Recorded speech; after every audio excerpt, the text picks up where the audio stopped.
और नाटो। भाई ये सिर्फ नाम नहीं, बवाल है। अपन होस्ट साहिल स्मार्टी। ए भाई लोग, पब्लिक को लगता है कि बस CIA से बच गए तो लाइफ झिंगा लाला, पर सुन, पिक्चर अभी बाकी है मेरे दोस्त। ये CIA के साथ एक और भयंकर चीज, क्योंकि ये नाटो का दफ्तर, समझ लो ये उनका वसूली अड्डा है। यही सारे कागजात साइन होते हैं, जिससे CIA को पूरी ताकत मिलती है। प्रोजेक्ट ब्लू बिन हाथ, ब्लू बीम का ठेका और दूसरी बेहद खतरनाक चीजें। मैं बता रहा हूँ, CIA और नाटो ये दो गुंडे हैं, दुनिया के लिए एक बड़ा खतरा। नाटो, ये क्या सीन है? मैं सुनो भाई, ये नाटो वाला, इसे बनाने का काम हमारे अपने CIA चाचाओं ने किया था। नाटो क्या है? ये उत्तरी अटलांटिक संधि संगठन है। नाम तो अंग्रेजी में है, लेकिन काम पूरी तरह देसी है। इसका फंडा सिद्धांत क्या है? सीधा सादा, भावनाओं के लिए माफ करना, लेकिन मेरे प्यार मेरी जान, जिन पर मेरी जान कुर्बान है, हमारे प्यारे हुजूर पाक अहमद मुस्तफा सल्लल्लाहु अलैहि वसल्लम ने भी एक जमाने में यहूदियों से करार किया था, अगर कोई मदीना पर हमला करेगा तो हम सब एक हो जाएंगे। नाटो भी यही करता है। अगर आज कोई अमेरिका पर उंगली उठाए तो ये 32 देश एकजुट होकर उसे पीटेंगे। मतलब ये एक गैंग है भाई। इतिहास पर वापस, थोड़ा सस्पेंस भरा लहजा। नहीं, लेकिन ये सब कहां से शुरू हुआ? इसके लिए थोड़ा पीछे चलते हैं। जब सिया लोकप्रिय नहीं थी तब कौन था? मी-5। यही मी-5 आगे चलकर बड़ा होकर सिया बन गया। मी-5 का घोटाला कांड, हिटलर को बेवकूफ बनाना। मैं अब मी-5 की असली कहानी सुनो। इसे कहते हैं secret operation, operation blue bell. ये क्या था? ब्रिटिश इंटेलिजेंस ने नाजी जासूसों को पकड़कर अपनी टीम में शामिल कर लिया, उन्हें डबल एजेंट बना दिया।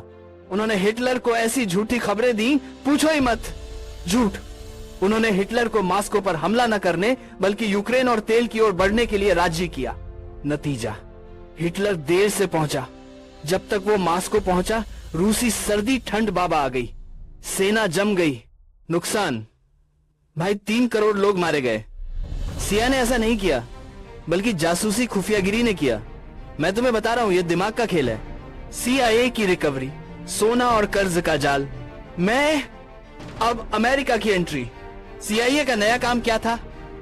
वसूली। हर देश का सोना, पेट्रोल, लिथियम, खनिज, सब कुछ हथियाना।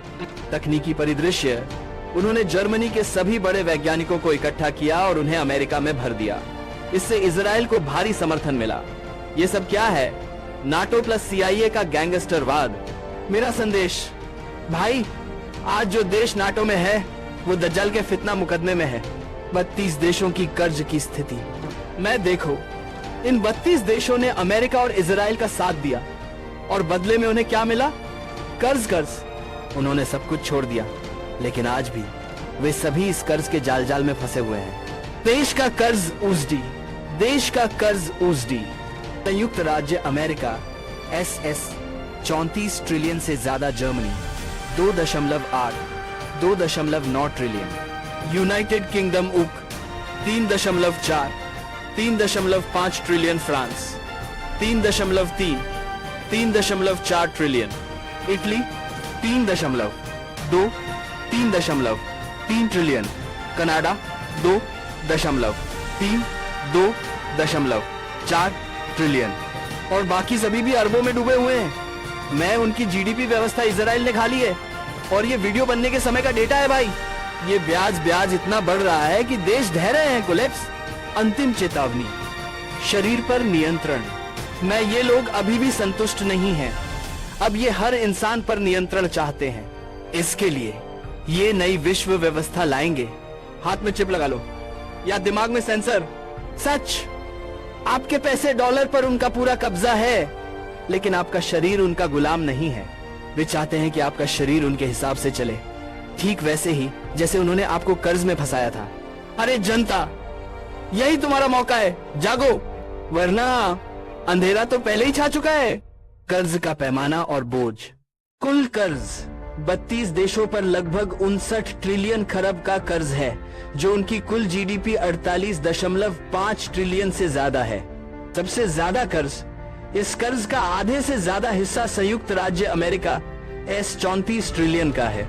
व्यक्तिगत बोझ इन 91.4 करोड़ लोगों में हर नागरिक पर औसतन 64,580 का कर्ज आता है। 2. चुकाने की सच्चाई और असली कीमत। समय सीमा सरकारी कर्ज की कोई अंतिम तारीख नहीं होती। सरकारें नया कर्ज लेकर पुराना कर्ज चुकाती रहती हैं, रोलिंग ओवर।